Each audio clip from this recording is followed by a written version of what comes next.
শীতের আগমনে খুলনাতে শুরু হয়ে গেল 3 দিনব্যাপী হেমন্ত উৎসব মেলা 2025। এই মেলাতে রয়েছে বিভিন্ন ধরনের স্টল, যেমন মেয়েদের জন্য জুয়েলারি, কসমেটিক এবং ঘর সাজানোর জন্য রয়েছে হরেক রকম জিনিসপত্র। তাছাড়া এই মেলাটি চলবে 5, 6 এবং 7 নভেম্বর পর্যন্ত।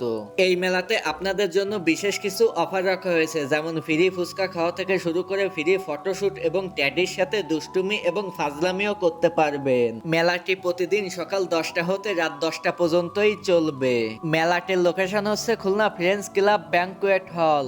মেলাটিতে আমাকে ইনভাইট করেছিল সজীব ভাইয়া। চলুন মেলা সম্পর্কে তার কাছ থেকে আরো কিছু জেনে আসি। আসলে খুলনাতে নতুন মেলাটা কি উদ্যোগে শুরু হলো? আচ্ছা, এটা যেহেতু হেমন্ত মাস চলে আসছে, আর হেমন্ত মানে আমরা যেটা বুঝি নতুন চাল করে ওঠা বানানো, নতুন পিঠা বানানো। তো ছোটবেলায় যদি দেখতাম এই সময় দাদি নানিরা হচ্ছে পিঠা বানাতো বা নতুন চাল দিয়ে নানা ধরনের জিনিসপত্র বানানো খাওয়াতো, বা শহরে নানা ধরনের ব্যস্ততায় আর সময়ের পরিবর্তনে এখন আসলে ওইসব জিনিসপত্র হয়ে ওঠে না। তো সেই জিনিসটাকে আরেকটু ফিরে দেখার জন্য বিভিন্ন ধরনের পিঠার স্টল এবং খাবারের স্টল নিয়ে মেলাটাকে সাজাইছি। বাট শুধুমাত্র খাবারের স্টল দিয়ে তো আসলে একটা মেলা হয় না, তার জন্য হচ্ছে দেশি বিদেশি নানা ধরনের ফুড স্টল এখানে আছে। তো মেলাটা চলবে হচ্ছে 3 দিন। আগে মেলার প্রথম দিন 7ই নভেম্বর চলতে হচ্ছে, 7ই নভেম্বর পর্যন্ত চলতে হচ্ছে এই মেলা।